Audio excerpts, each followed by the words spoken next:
That's your segue, sir. How about that? Yeah. Dear friend of mine who's originally from Dallas, Texas. Please welcome Brian Samanek.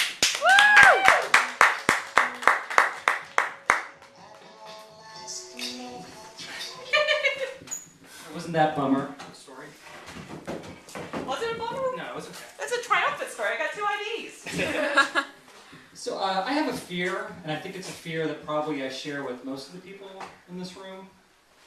And it's that when I go to the gym, and I take a shower there in the gym, in the locker room, and I use the liquid soap they have in the shower at the gym, I get very fearful that someone has been in that stall like 6 or 12 hours before I've gotten there, and that they've jacked off. Following me. They've jacked off. They've caught their ejaculate in their hands. They've removed the lid of the liquid soap dispenser, and they squeezed their cum inside, and then they put the top back on this dispenser as if nothing out of the ordinary has transpired with that particular liquid soap dispenser.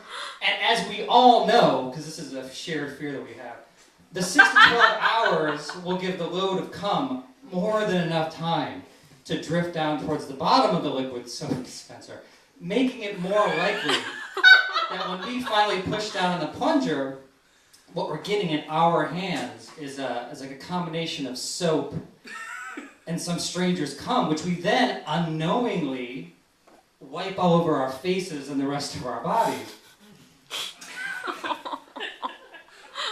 And we worry about this not because we're paranoid, delusional people. We worry about this because we know a little bit of what men are like. And more specifically, we know a little bit of what men in locker rooms are like and what they're capable of. And I think if we can all agree that we know a little bit of what men in locker rooms are like, then I think we could probably all admit that at least 75%, and probably more, of every dispenser in the gym, whether it's soap, or shampoo, or conditioner, is full of, if not overfilling with, cum, or shit, or piss, or spit, and probably some combination thereof. And that is due to the scientifically proven fact that when men walk into locker rooms, they go like apeshit crazy. It's like all civility leaves them. They act as if it's the only place in the world that God's eyes cannot see what they're doing. And I don't know why. I don't know why all the most horrible things I've ever seen in my lifetime have occurred in a men's or a boys' locker room.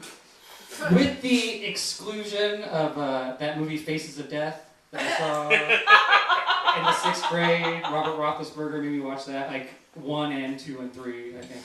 And excluding, this is a true story, 3 days ago, I was at the gym, not in the locker room, on the treadmill, which has a window which overlooks the street, and there was like a dead rat in the street, like right near the gutter, like a huge dead rat. And for some reason, no one could see the dead rat, and they kept walking off the sidewalk into the street and coming like inches from stepping on the dead rat, which I'm watching at the whole time because I'm on the treadmill.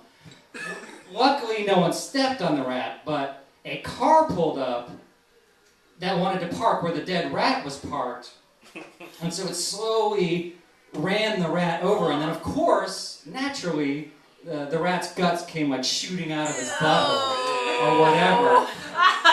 So excluding Faces of Death and that rat story, it's just happened, true story on Monday. Every horrible thing I've ever seen has happened in a boys' locker room, and it's been like this since the beginning of time. I can remember very vividly this kid Jeremy in 9th grade. Although I'm already lying because Jeremy was like one of the most uninteresting people I've ever come across in my entire life. I can't remember a single thing he said. I can only remember one thing he did, and I can't even really remember what he looked like because he was so boring. But I do remember the day in the locker room when Jeremy pulled down his pants, and you know how like lockers have those like little slits or gills in them to let the air pass through? Well, Jeremy stuck the tip of his dick into one of those little slits and proceeded to piss all over some other kid's stuff in that locker. And right? Now, the locker room of today, like the locker room that I see now from time to time whenever I make it there, the locker room full of adults is different from the locker room that I shared with Jeremy. The dynamics have definitely changed. But the thing is that things have actually gotten much worse in my adulthood than they were in my childhood. And let me try to explain. I don't know why Jeremy did what he did that day. Like, I'm not sure what he was after, or whether he was trying to entertain us, or maybe he was trying to threaten us to show us what he was capable of doing and push too far. I don't know if he was just trying to show us how randomly cruel life could be, and he was just sort of demonstrating it to us. But it was at least for us. It was a presentation that he made for his classmates so that we could see him do it. And the main characteristic of the locker room goer of today, the adult, is the complete opposite of that. The total opposite of Jeremy, because their defining characteristic is that they don't give a shit about anyone else in the entire world. They don't give one shit or one fuck about anyone in the entire world. Which is why I think you see so many men, adults, walk into the locker room, young, old, good-looking, ugly, doesn't matter. Men with wives and girlfriends and boyfriends and husbands, the whole bit, will come in and they'll take off their clothes. Their underwear will hit the floor, and you can see from a mile away, like crystal clear, that the underwear is full of the worst shit stains you've ever seen, and you're like, and the reason you see that, and I see it every day, the reason you see that is because that man doesn't give a fuck about his girlfriend or his wife or his boy. He just doesn't care. And the same reason that there's this guy in the stall. He's always in the stall, at least once a week. I hear him. He's always in there taking the loudest shits you've ever heard in your entire life. Like, you think he has like pots and pans back there. You don't know how he does it. And while he's doing this, he's always on the phone talking to his secretary, who can obviously hear every single thing that he's saying. And the reason I hear that at least once a week, I hear it at least, I swear to God, is because that man literally does not give a shit about that secretary. He doesn't care what she thinks of him. There's no way he's not going to shit while he talks to him.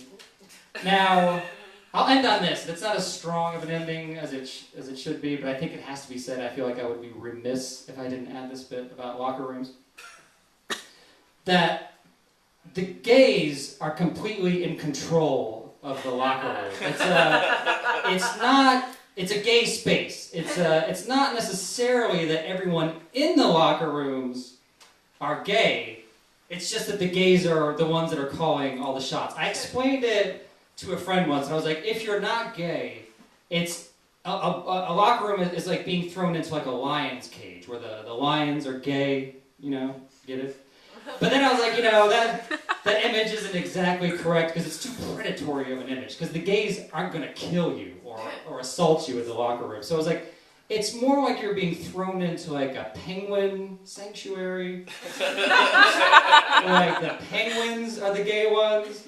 And these penguins do not fear humans. And it's actually not even clear that they even can tell that you're in the sanctuary. They don't even see you if you're a human. So it's very possible that you could be standing there and someone would throw a fish, and the fish is on this side of the foot, and the gay penguin's on this side, and it would just like waddle over your feet to get to the fish, kind of like treating your feet like it was a rock, not even knowing that it just did what it just did. Now, and again, I'm ending on this. There's many ways you could sort of point to the fact or prove that the gays run the locker room, and I'm not going to mention them all. I'm not going to mention, for example, that if a gym has a steam room or a sauna, whether it's the Equinox or Dolphin Fitness, like the highest of the lowest, it doesn't matter. If they have a steam room or a sauna, there are men who do nothing but sit in that steam room and sauna from the minute the gym opens to the hour that it closes. I'm not even going to mention that. And I'm not going to mention that if you're straight and you walk into the steam room, you'll hear a lot of chatter and laughter as you're about to open the door. But the minute you actually open it, it all falls like eerily silent.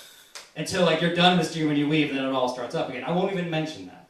What I will mention, which makes it obvious, much more obvious than the steam room example, I guess, is there's a guy at my gym on 13th and whatever it is, 4th Avenue.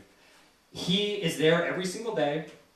He stands at the entrance of the showers, where you go to take a shower. He stands naked He's covered in like pubic hair, like that like body hair that looks like pubic hair, like all over his chest and all over his hair, and it's all over his face. He's what we would call a bear, most likely, I assume. And he stands in the shower, and he doesn't even pretend like he's about to take a shower. He just stands there, and he watches people go, and he watches people come. And it doesn't matter if you come to the gym in the morning, or the afternoon, or the evening, he's always there. Ladies and gentlemen, I could go on and on, but I think my time is well up. Thank you very much.